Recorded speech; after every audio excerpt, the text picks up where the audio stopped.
So I'm going to try to explain as simply as I can why I believe XRP can't be cheap. And not only do I believe that it can't be cheap, David Schwartz, the CTO of Ripple, if you look him up on X, you can see his quotes on that. He's said it himself and he's explained it. I'm going to try a different angle here. Maybe this might make some sense to you as to why XRP can't be at a low value, all right? This is a huge transaction that Ripple just made here. It's a big old transfer. And let me show you what it looks like. And we're just going to kind of peruse through the announcement of it here. It says, today Ripple has sent 300 million XRP worth $778,731,954 in 1 second for a fee of just 0.001. It's actually less than that, but it says this is the future of finance and this is the reserve asset that the United States needs. And I agree with that. And it gives you transaction details there. And 1 hour, 3 minutes ago, let's look at that transaction in a little more granular detail. So here we are. Here's the details of the transactions. And so you can see here, it was just conducted yesterday.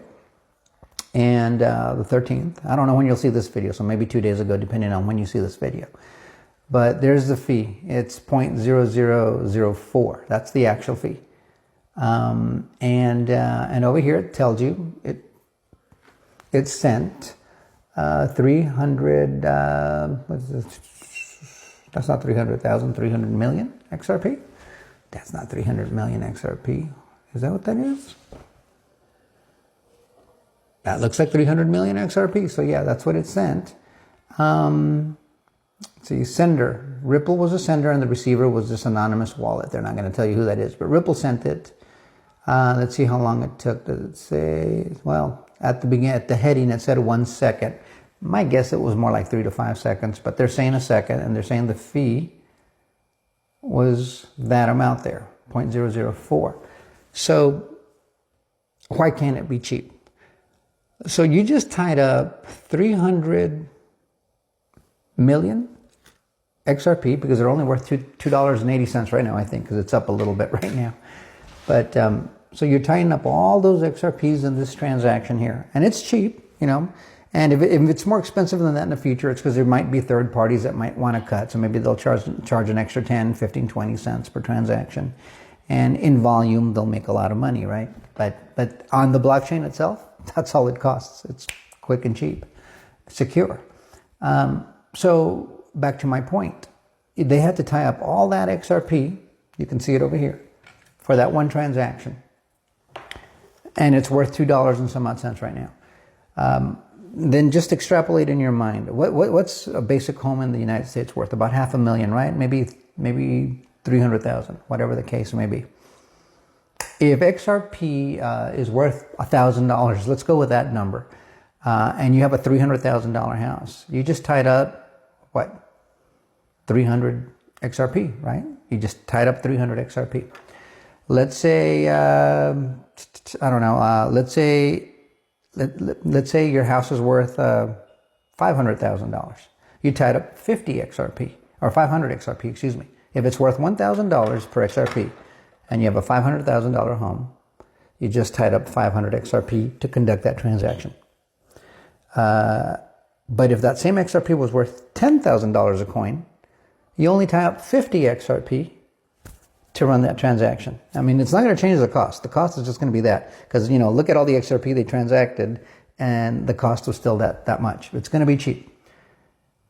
But you're tying up that much XRP. Now you multiply that house, that one house that we just talked about, one $500,000 house, by all the houses in the United States. And we're talking a lot of transactions because houses get bought and sold all the time. What about commercial property? What about leases? What about major purchases, right? What about government expenses? What about large institutions transacting huge deals in the billions and trillions of dollars? Let's say they move XRP or move liquidity through XRP. That's going to tie up a lot of XRP. And there's only 100 billion XRP, period, right? And it burns. Every time there's that transaction, you just burned that much XRP. It's gone forever, and you can't add more to it.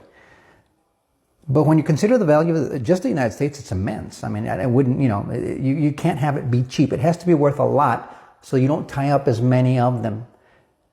Now, think in your mind, XRP focuses on cross-border payments. Do people from other countries own properties here? Sure they do. They buy and sell them all the time. That's a cross-border transaction in many cases. And then you have the value being transacted around the world if it becomes a world reserve digital bridge currency, which is what I think it's going to end up being, a world reserve digital bridge currency. But it can't be cheap because it's going to transact. It's going to be the wheelbarrow that's going to carry this huge load, right? And you can't use 500 wheelbarrows to carry a $500,000 home because you're occupying all those wheelbarrows. You need wheelbarrows to go do some other work somewhere else. So instead, you're only going to occupy 50 wheelbarrows if it's worth $10,000 a coin. Do you start to see how it makes sense that it should be worth more?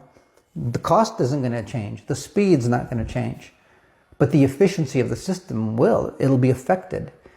And you want that system to be effective in the future global economy. And if it's going to be a digital economy and it's going to be 24/7 because blockchain never sleeps, that's got to be available all the time. There cannot be a moment where, there's no XRP available to conduct this transaction. You cannot have a moment like that. These things have got to always be available. So it needs to be worth a healthy sum to be able to carry the load. I hope that makes some sense to you. And so that's why, in my opinion, it's got to be worth quite a bit. And I'm very optimistic that it will be. But even at $1,000, most of us who've invested in this digital asset, if you have a pretty good bag, your life's going to change quite a bit. But I don't think it's adequate at $1,000. I think it's going to need to be 10K or better at some point. That's my thinking, and you know why I think that. I just explained it. I hope it made some sense. Let me know if that made a little sense to you in the comments. If it didn't, maybe we try this again on a live or something. But anyways, that's how I see it. And man, if it comes to pass, then my life's really going to change, and I hope yours does too, for the better. So let me know what your thoughts are, and we'll see you on the next one. Till next time, adios amigos.